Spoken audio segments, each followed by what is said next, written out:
Father God. We thank you that you made us fearfully and wonderfully in your own image. And we give you all the honor and all the glory. We thank you, Father God, for this forum. We thank you, Lord, that we are able to come together and meet as a group, a body, Lord God, in your name. We thank you, Lord God, for all of the participants. We pray, Father, that you will bless our country, bless our city, bless our officials, oh God, and give us all the strength, Lord, to move about each and every day and to do your will. We thank you, Lord God, for this forum. In Jesus' name we pray. Amen. Amen. Please remain standing as we pledge to the salute. I pledge allegiance to the flag of the United States of America and to the republic for which it stands, one nation, under God, indivisible, with liberty and justice for all. Thank you.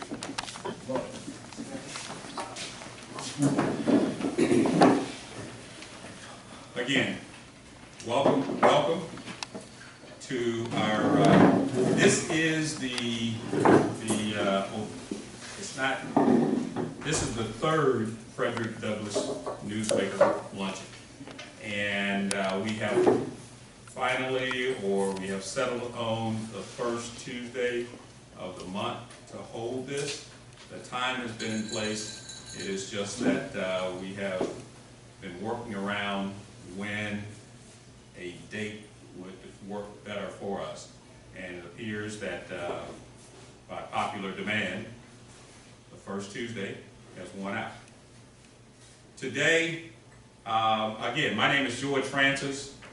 We have some new people here today, but as always, we need to introduce ourselves and let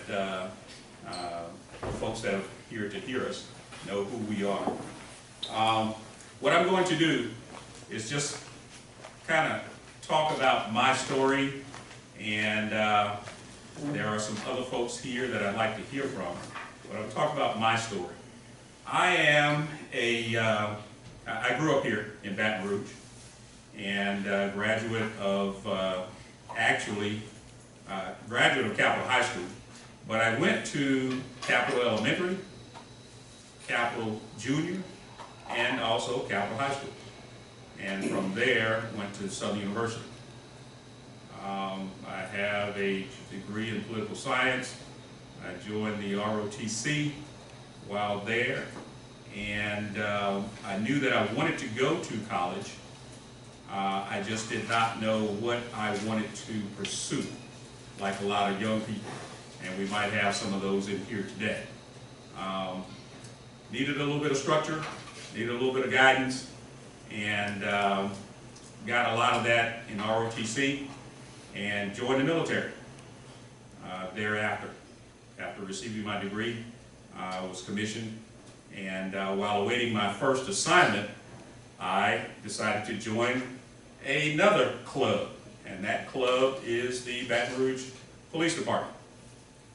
I worked with them for probably about a year, maybe 15 months, before the Army found out that I was working and decided to offer me a position in their club. Although I had a commission, I still didn't have an assignment. And they said, come join us. And I joined them in the summer of 1975. And I spent 20 years with the United States Army.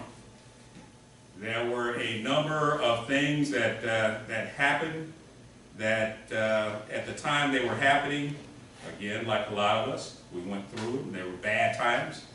As I look back on it, I can't remember those bad times because our mind normally focuses on the good. Had some good times, met a lot of good people, went to a lot of different places, and in going to those places, learned a number of things about myself, but also going to the countries anyway, learned a lot about how other people saw the United States.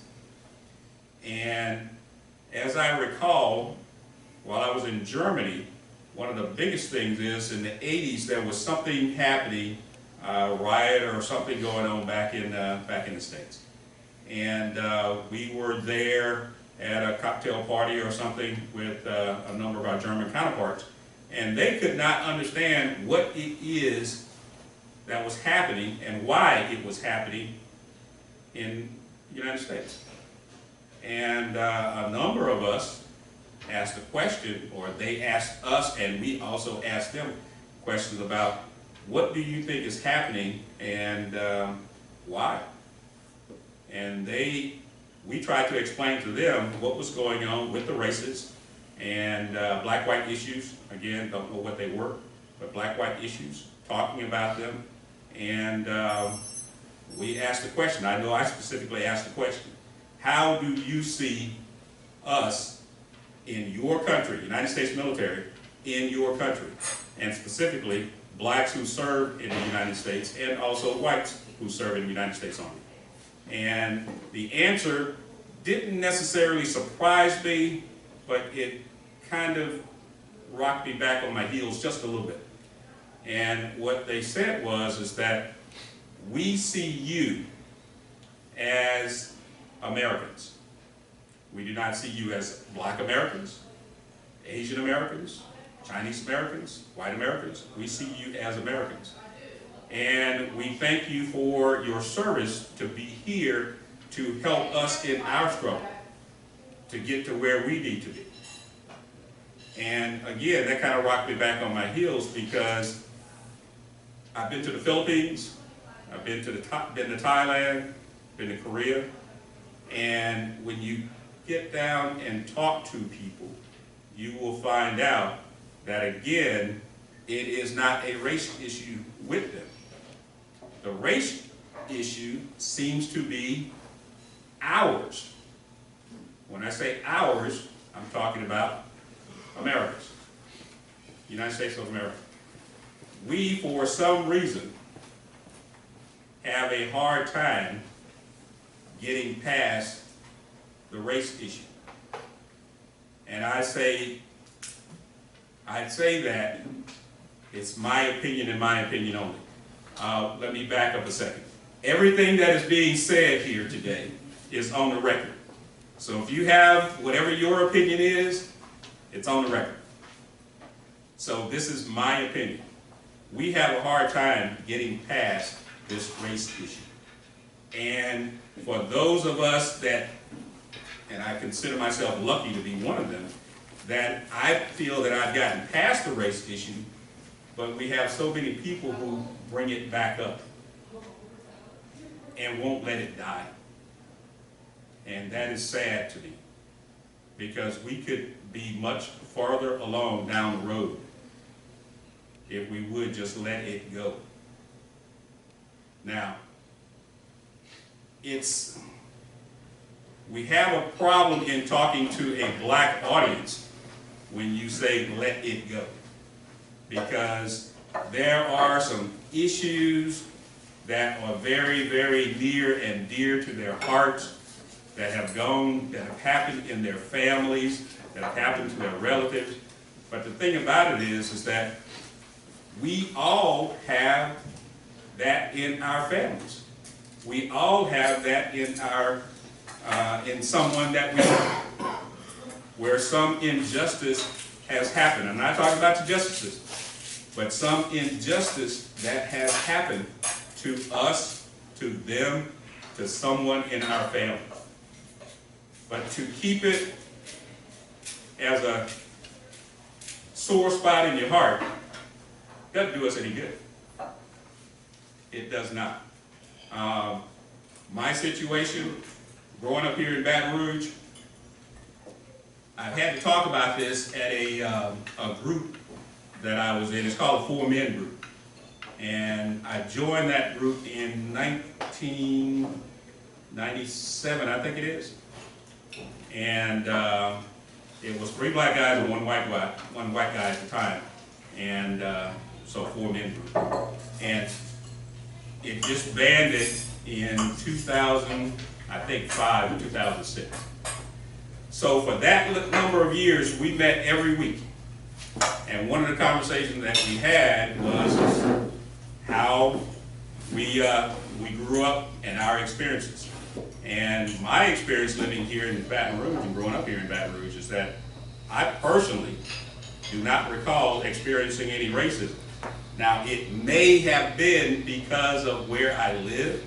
It may have been because of my surroundings. I did not get far afield of those surroundings. Could be a number of things, but I don't recall that. And that kind of shaped my thinking. Going into college, going into the military, and being exposed to other cultures, other people.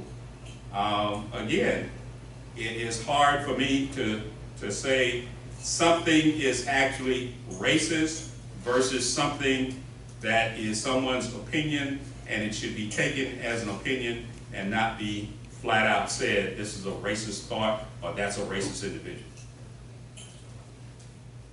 And what I'm getting to is this.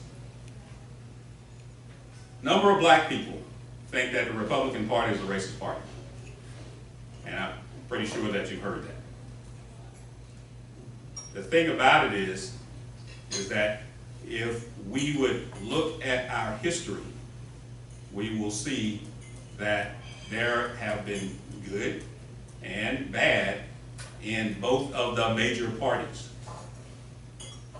both Democrat and Republican. But to label one party as being a racist party generically, again, in my opinion, is wrong, and what we need to do is speak out about that and make sure that our voices are heard. What I need to do is back up. I was talking to Mr. Burns in the back, and back up for a second and talk about the Frederick Douglas Newsmaker Luncheon and why or what our purpose is. Our purpose is to actually bring black Republicans out of the shadows and hopefully give them a voice. Right now, what we have is it is very, very, especially if you're in business, it is very detrimental to your business if you announce yourself as a black Republican and try to stay in business.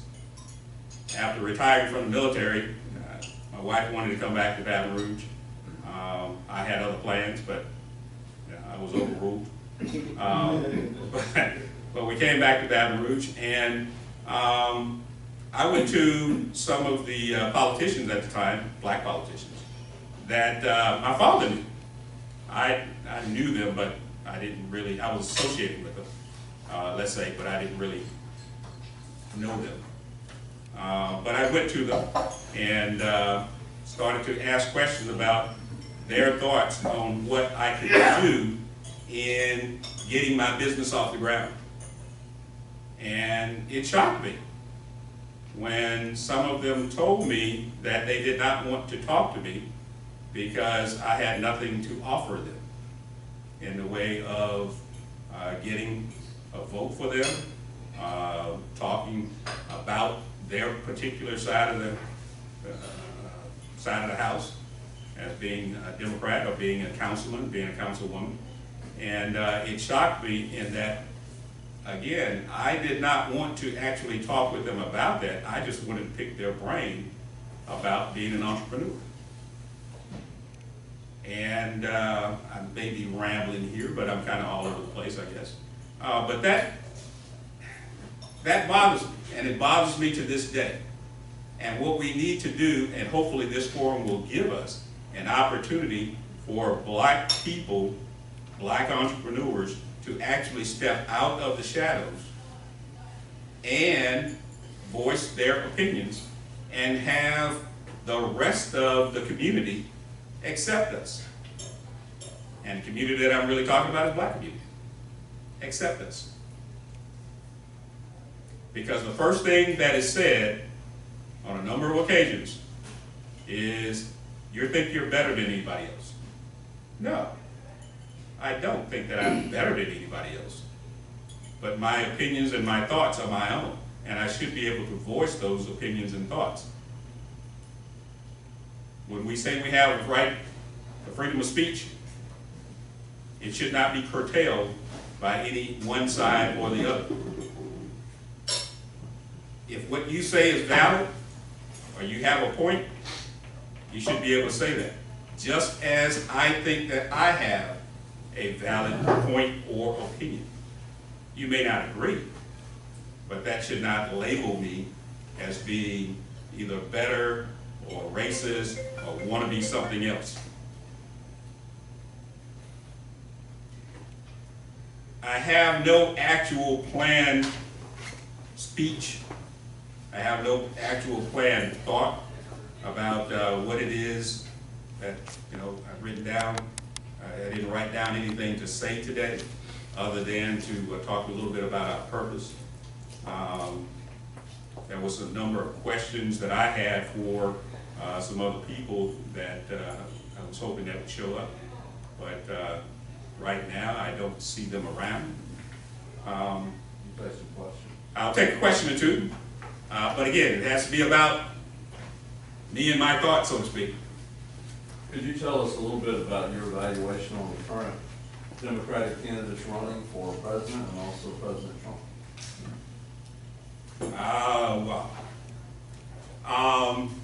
I think as of last night, I think 3 people, maybe 4, dropped out of the race. And I think right now we have 3 that are actually still in there. That would be Bernie Sanders, Joe Biden, and Bloomberg. What about Warren? Is she still in it? Warren, yes, she's still in it. So, my thoughts on the Democratic Party and the candidates that are running is that all of them, from what I've heard, and I have not listened to all the debates, but all of them are running for something akin to high school class president. And the reason I say that is because they're looking to, there's a lot of giveaways. A lot of giveaways. There's a lot of problems that this country has, let's say. A lot of things that need to be done. But what I see is that they want to give away, or they want to have free college tuition. They want to forgive those that have attended college and have huge debts. And for those of us that have paid our debts, have paid for or have helped our kids through college and have done a number of things to pay those down, we are just the saps, if you will. That's no other way to say it, because there is nothing in their plan that says you will be compensated. Not saying that we need to be, but there's nothing in the plan to say that you will be compensated. The open borders. I believe that most of them are for the open borders. And if you go back to the 1970s and you listen to some of the legislators talk, they will tell you that a country that has open borders is not doing its citizens justice, those that are here legally. Because if you have an open border and people can just cross the border and become and get a number of the anywhere from food stamps, welfare, whatever you want to call it, they're a burden on the taxpayers. And if we're paying the taxes and they're getting this stuff basically for free because they haven't paid into the system, again, it's on us. In my opinion on President Trump,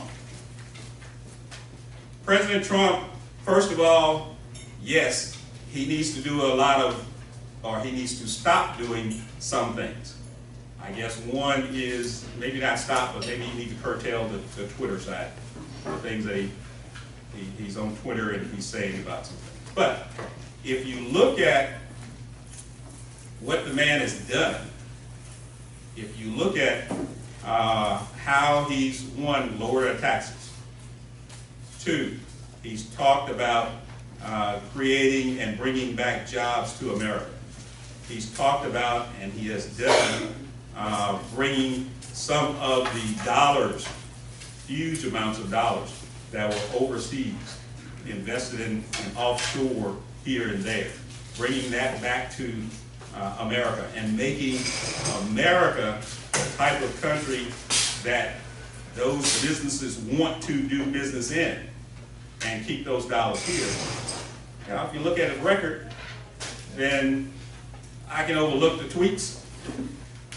I can overlook a number of the things that he says in those tweets because, again, I'm looking at his record. Not what he did in the 1980s, in the 1990s, or anything like that. How he has governed as president. If you look at the economy today, are we better off today than we were 3.5 to 4 years ago? And if you look at it, I think you'd have to agree that we are better off. Is there more money in our pocket today than it was 3 or 4 years ago? Look at the record. Yes. If you say $2, $5 does not do the average Joe any good, then you may or may not be right. But I think that if you ask the average Joe, if he were walking down the street and he saw a $5 bill sitting on the ground, would he pick it up? It does not change his economic status. No. But it's money in his pocket that he did not have before. So to pay for some of the things, raising taxes, we got a lot of money going into the treasury right now. And from my past experiences, raising taxes does not get any more money into the treasury or does not put more money in the treasury versus lowering taxes. My 2 cents on that question. You have a question? Why do we pick up the paper every morning or talking to people? Why is everybody with this same theme of Trump lying? Why? What am I missing? What are these 16,000 lies that Mr. Trump is giving? I really- what are they talking about? I really don't know. I really don't know. One of the things that I heard just a couple of days ago was about Russian interference in our election. If I'm not mistaken, we had an investigation, or there was an investigation, 2-year, I believe, investigation. And Robert Mueller, get his name right, investigation that looked into that. And his conclusion is that there was no collusion on the part of President Trump to interfere in the election. However, as somebody has said, and I can't quote him directly, but it was something to the, we favor, I think it was supposed to be truth over facts. And I don't see how you get truth over facts if the facts are the truth. And if they concluded that he did not interfere, but we have a huge portion of our population, part of the country, that thinks that he did, doesn't matter what the courts have found out or what the investigation said, is that don't confuse me with the facts.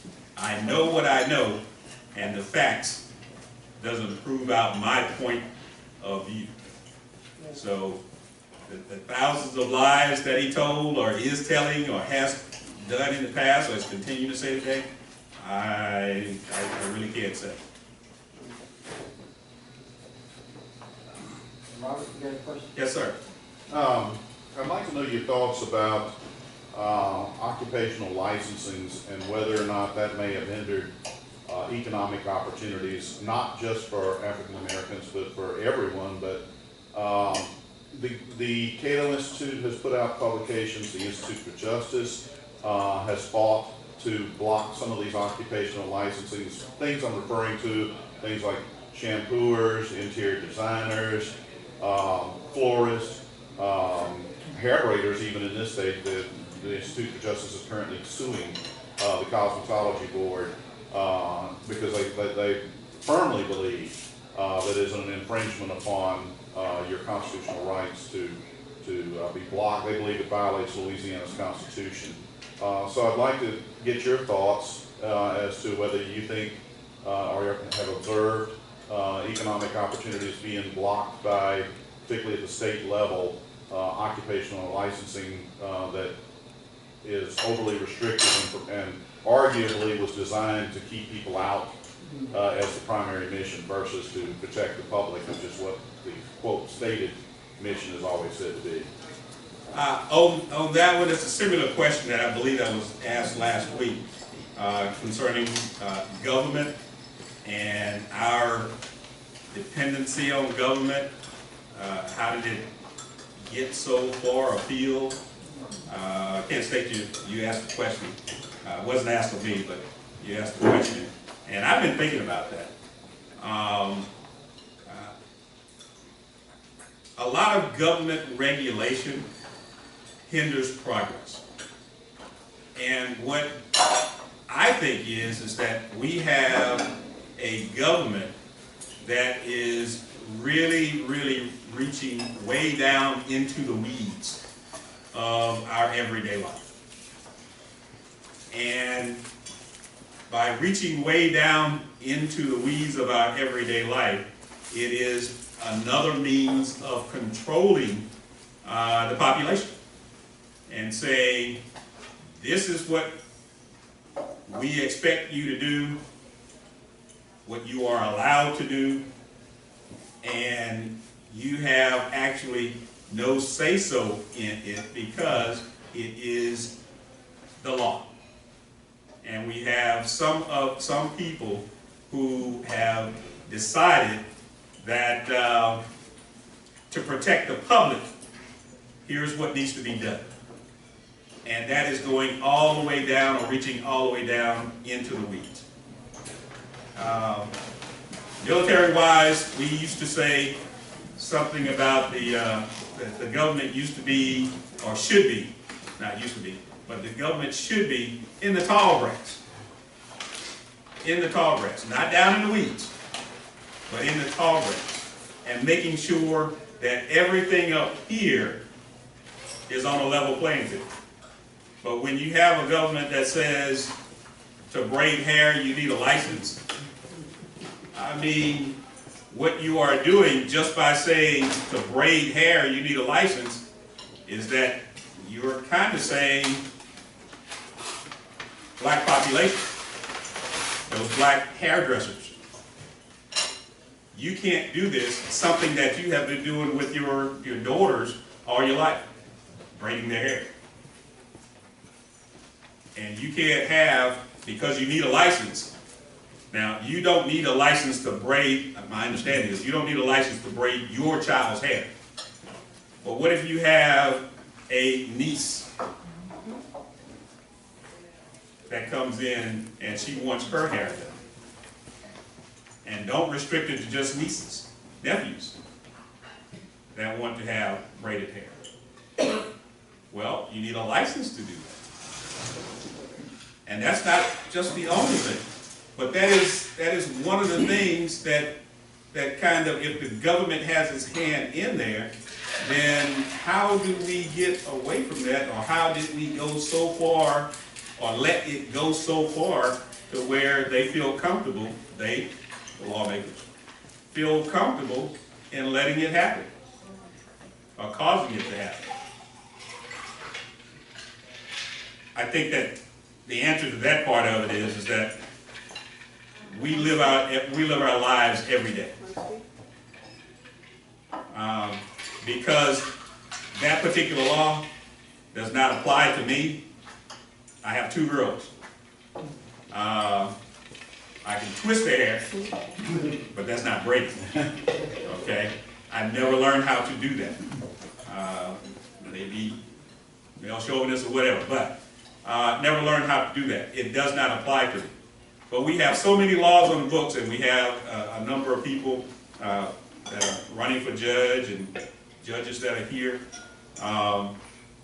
We have so many people, so many that have allowed, not you, but we have so many people that are in those positions that want to make a name for themselves, and here's what they do, or some of the things that they do, and it causes long-reaching effects.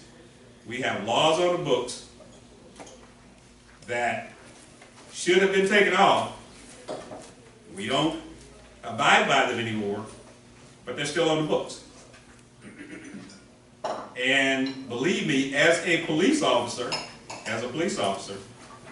the average person on the street can be basically stopped by a police officer who knows those laws are still on the books, who knows those things could be not allowed in court, if you will, but because they're on the books, that can get you arrested.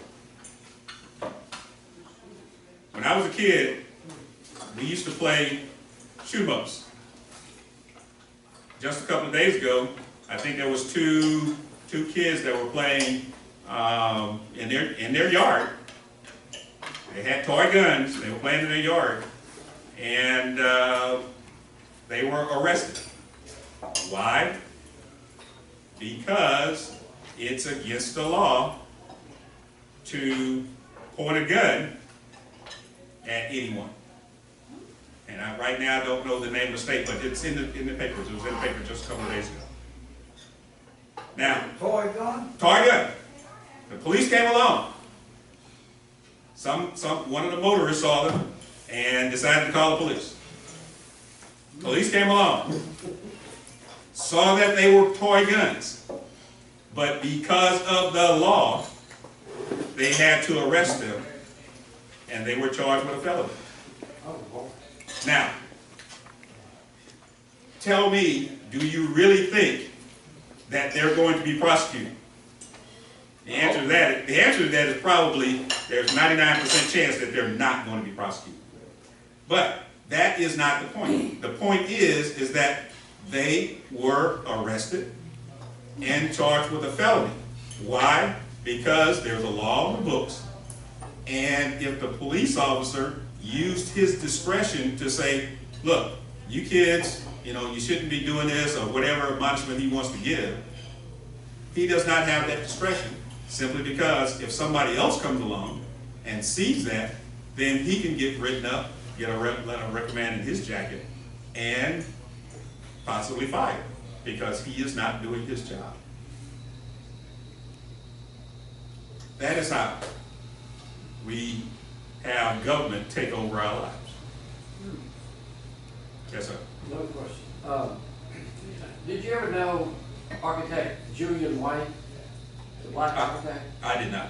He was from Pineville, and when I was a senior in architecture school, we kind of heard in advance that he was going to come to be a professor at school. He was an architect with the really popular firm Cardell, Rollitt, Scott in Houston. And Julian's originally from Pineville, but he practiced in Chicago and that kind of thing. So we heard he was coming, and it was going to be a coveted deal if we could get in his class. And so I met him. I was going up the back steps of the library at Hill Memorial at LSU, and I ran smack into him like that, face to face, bam, because there's real tight stairs in the back. And I said, "Oh, you must be white." He said, "Yes." I said, "Oh, I'm brown." And so we had a great relationship thereafter. And in fact, Julian ended up renting space from me when I owned a really nice sized building in town. Later, we became good friends, and we did a couple of little small projects together. Point is, Julian would never, ever joint venture with me if there was a project involving set-asides or any kind of favoritism to white or black. You worked with Julian, you never knew that he was a black man. You just were talking to him on the phone or something. So, where are we now? Why are we still doing the same things or worse than in the 60s? Why am I looking at this 50 years later, and I just don't know that anything's ever been done for the better? Why are we there? Probably because we have people who still, in positions, who still consider it necessary to bring home the bacon, if you will. Set-asides. I think that people who are on the bench and in the justice department, justice system, let's say the law is the law. Is it discrimination to set aside something? In a way, yes, and in a way, no, because what has happened is that the no side of it comes into play when you say it has been a population or a segment of the population has been discriminated so long, and these things have been done. What we're going to do now is try and make up for it. And in making up for it, what you've also done is now discriminated against the other side, whatever that other side may be. And there is no balance. I don't know how to get to that balance. If you talk to people and ask them about, what comes to mind right now is reparations.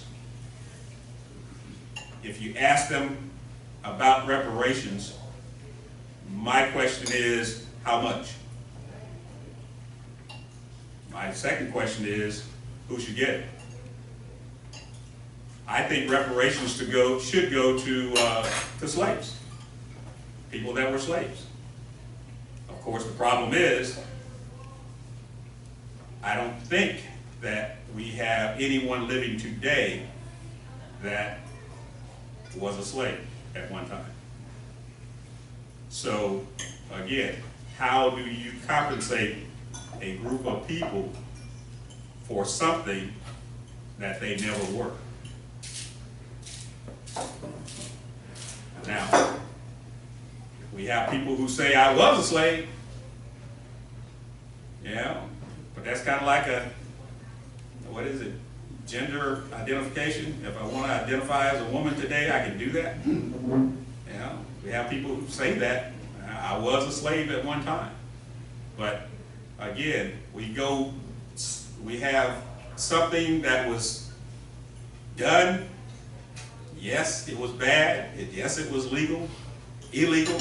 And now we want to correct that, but we're going so far the other direction. The answer is, where and what do we do to strike that balance? And I don't think anybody has that answer. I wish Julian was still alive. He died about 8 or 9 years ago. Far and away the best architect I think I've ever met. Wow. And my dad was right.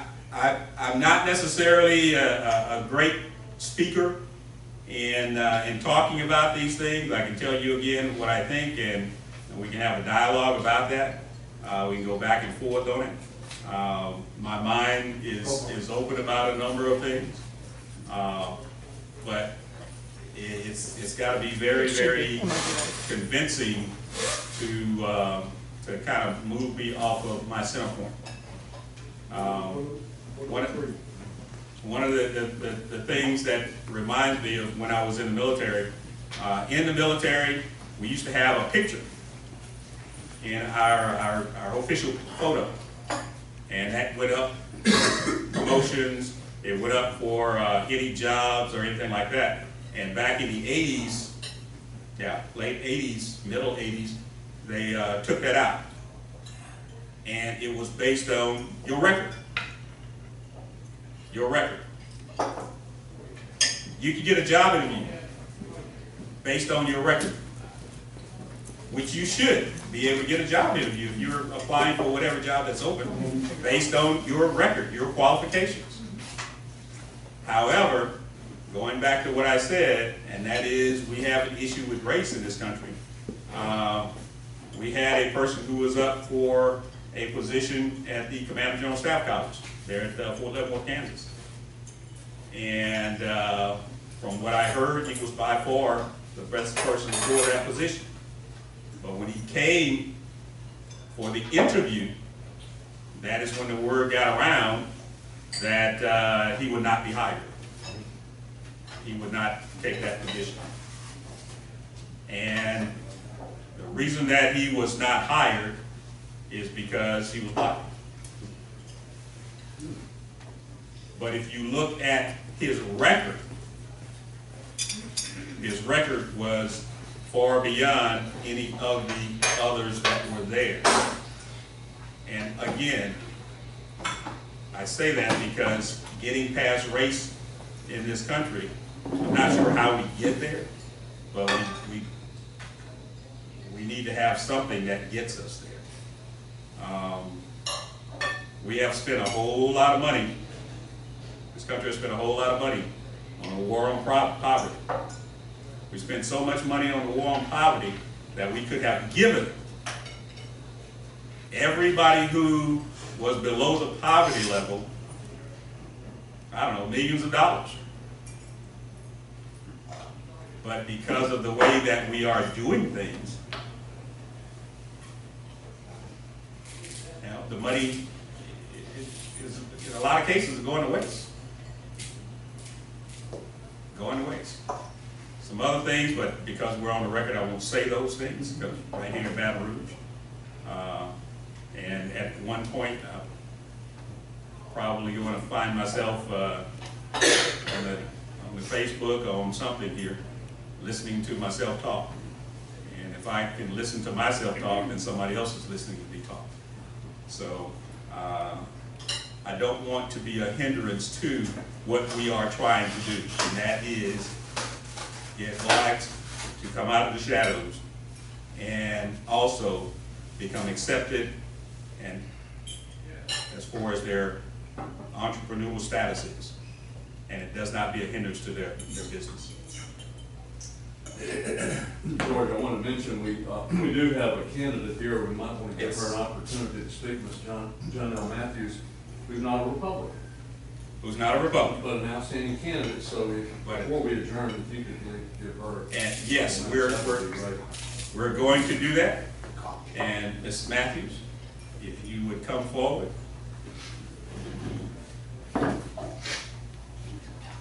I do not know if I've answered your questions to the point that you would like, but as always, my opinion only.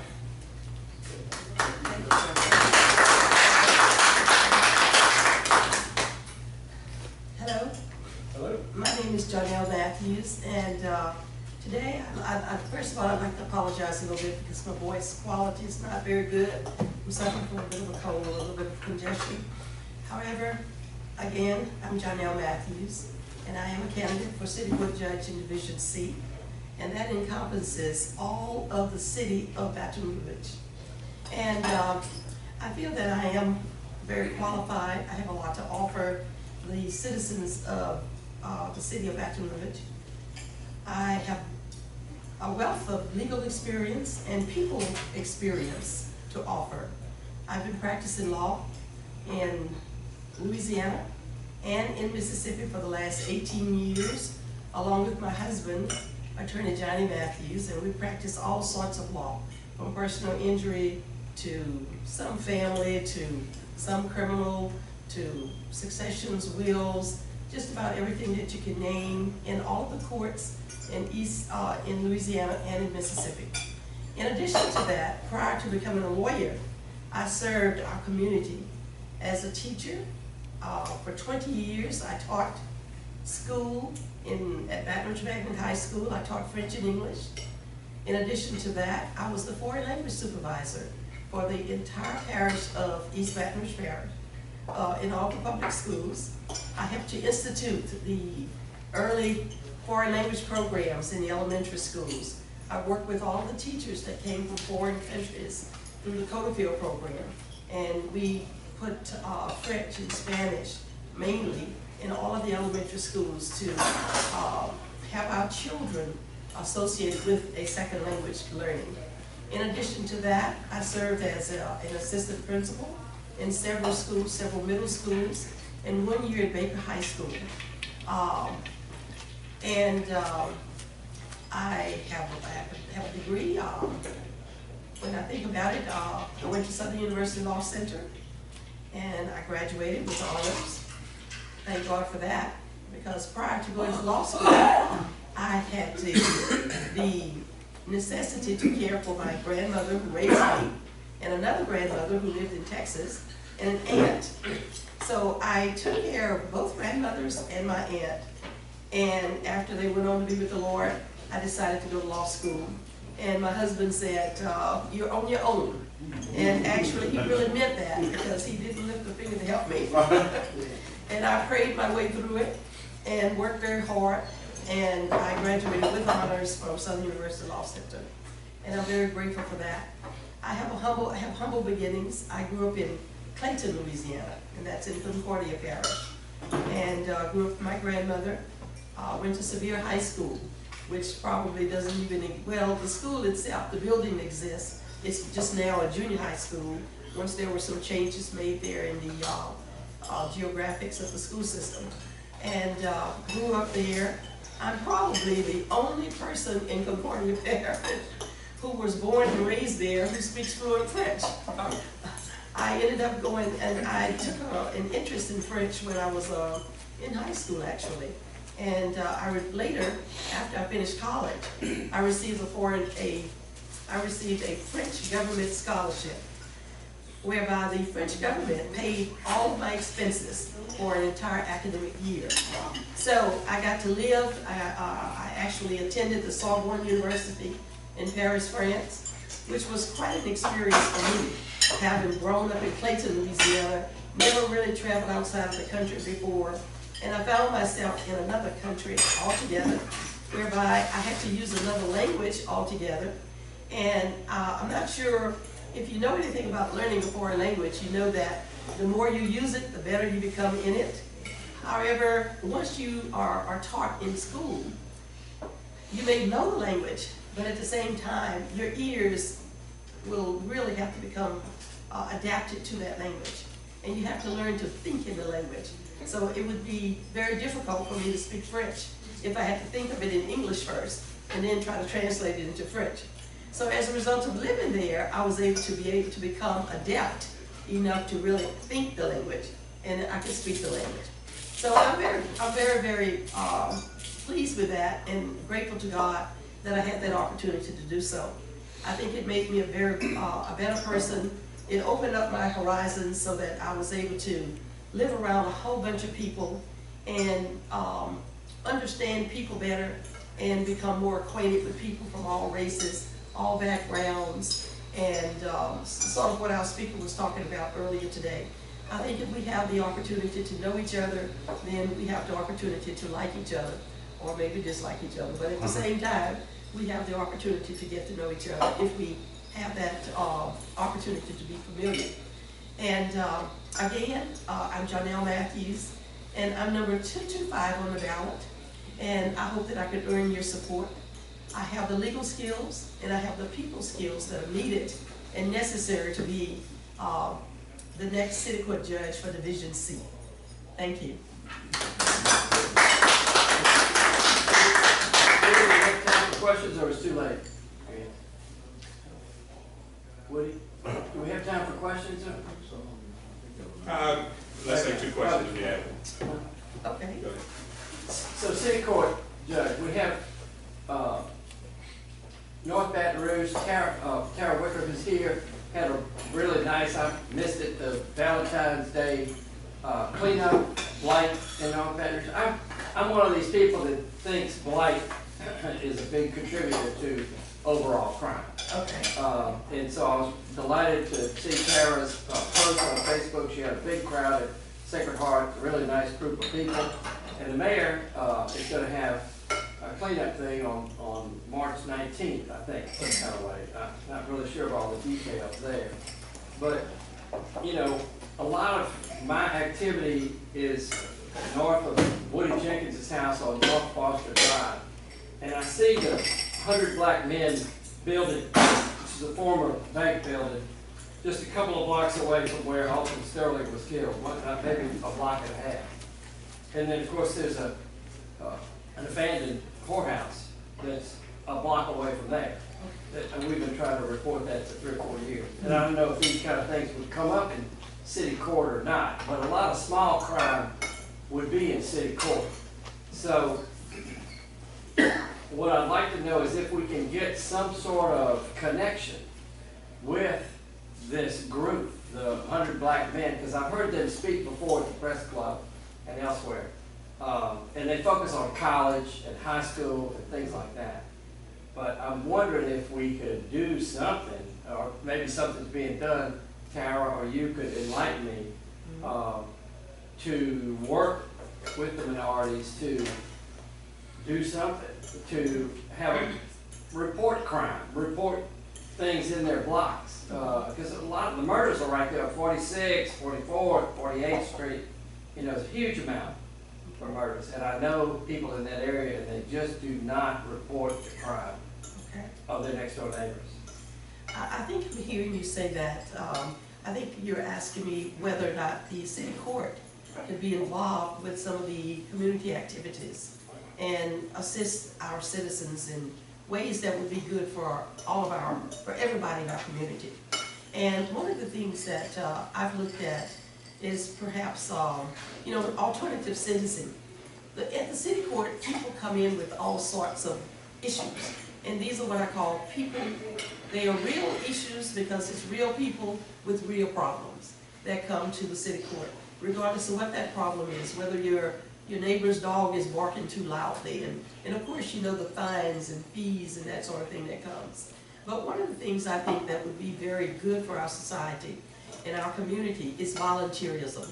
You know, the type of program that you're referencing for Ms. Wicker, there would probably be some areas there whereby people who may not be able to pay a fine or a fee, for an example, on a case-by-case basis, may be able to go and do some volunteer work and to work that fine off, to work that fee off, instead of going to jail and just sitting there for 30 days or something. So I can see a lot of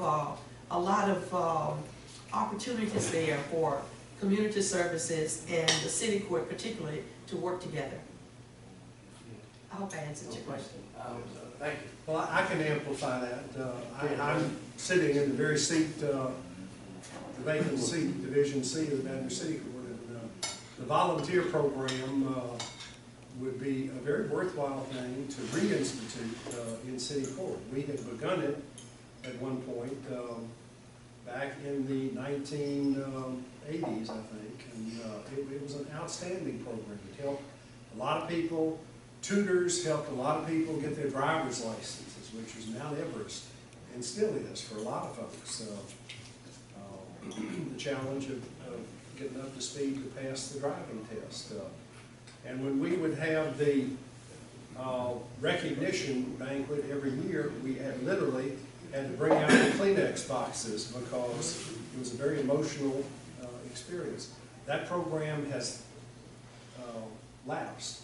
Evelyn Dumas, who was Walter Dumas's wife, who was a probation officer, had run it for a number of years, and it needs to be reinstituted. So a volunteer in the court, we called it VIC, volunteer in the court program would be a very worthwhile thing to start back in the Baton City Court. There are huge problems, and many of them come into the city court. Some go to district court initially, but many go to city court. Many of you remember Betty Smothers, who was murdered not far from here. 3 of the 4 persons who were involved in that homicide had cases pending in city court at the time that took place. So city court is a great opportunity to help a lot of people. And I'm telling you, the cases are legion. I had one just today, a young man who was laying in the middle of the road when he was stopped, or when the police arrested him. It's a huge problem or challenge to find something productive to resolve that case and keep that from happening again. So there are many opportunities. In this case, a mother who was in court today and very much wants help for her son. There are many opportunities to help. And John, the spirit that you're expressing here is one that's very much welcome in the city court system. And that volunteer program would be a great thing to get that back going. Thank you very much. Thank you. Thank you. Thank you. There's been so much said today, and one of the things that I did not say today is that I am also a candidate for the on the 4th of April, candidate for the Republican Party Executive Council at large, and my number is 212. And if you, I solicit your votes. Anything else that we need to cover there? First Tuesday of next month. First Tuesday, as I mentioned, first Tuesday of the month, we have come to an agreement that we will have the Frederick Douglas Newsmaker Luncheon on the first Tuesday of every month. You are welcome to come back. We hope that you have found something that you can take away from our meeting today, and that will help you. And if you'd like to invite someone to come and share the lunch hour with us, we would appreciate that also. Thank you, and that being it, we will adjourn for the day.